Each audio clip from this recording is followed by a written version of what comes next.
माशाल्लाह आपने बहुत अच्छा वर्कशॉप कंडक्ट किया, अल्लाह आपको जज़ा खैर दे। कुछ बातें जो इंटरेक्शन की आई थी वो मेरे जहन में थी, वो साहब से शेयर कर रहा था मैं। एक बात ये आई थी कि वालिदैन का बिहेवियर और बातचीत का अंदाज, आमतौर पे हम ये समझते हैं कि बच्चा 3 या 4 साल का हो जाए तो शायद वो बातें समझ सके। एक ये गलतफहमी है। मैं एक प्रैक्टिसिंग क्लिनिशियन होने के नाते ये बताना चाह रहा हूं कि the moment the child is born, बच्चा जैसे ही पैदा हो जाता है, भले वो बात न कर सके, लेकिन इमेजेस उसके जहन में तैयार होती हैं। इसलिए मेहरबानी करके मैं वालिदैन से ये रिक्वेस्ट करना चाहूँगा कि उन बच्चे के सामने किसी किस्म की बेहुदा हरकत या बेहुदा बात पहले दिन से न करें। दूसरा जो इनपुट का मुद्दा था वो इंटरेक्शन एंड इंटरैक्शन। जैसा भी ज़माना रहा हो, अच्छा हो या बुरा हो, माजी में जैसा हो या आज भी ये जैसा हो, आज एक कंट्रोल अंडर सुपरविजन इंटरेक्शन होना चाहिए। टेक्नोलॉजी की वजह से, इंटरनेट की वजह से अर्ली एज में बहुत सारी बातें ऐसी मालूम हो रही हैं बच्चों को जो पहले लेट उम्र में बातें मालूम होती थी।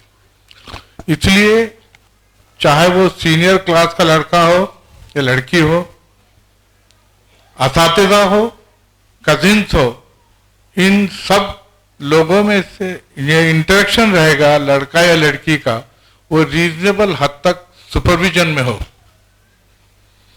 तीसरा जो मुद्दा आता है, बुनियादी तौर पे औरतों का मेंटल मेकअप जो है ये टोटली इमोशनल स्ट्रेस से बनाता है।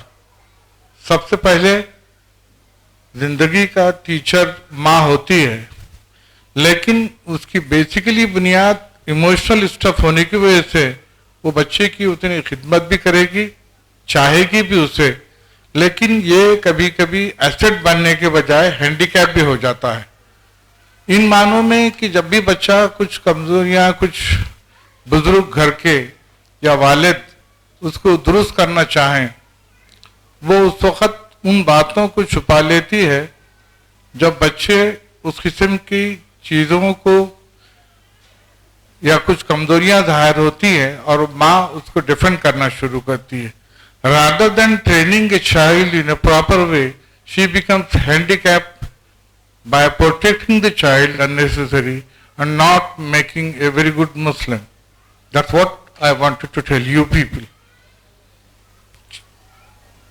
चौथी बात जो है, तो आज के ज़माने के लिहाज से फिटनेस बीइंग क्लिनिशियन ये खराब होते जा रहा है। बच्चों को 9वीं और 10वीं से गाड़ियाँ आ गई, औरतों को वॉशिंग मशीन, कुकिंग गैस, हर चीज़ आ गई है।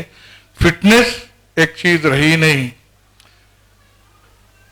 खाने का शौक या जुनून के हद तक बढ़ गया। होटलें बुडलाइन से लेके कटकर गेट तक आबाद है।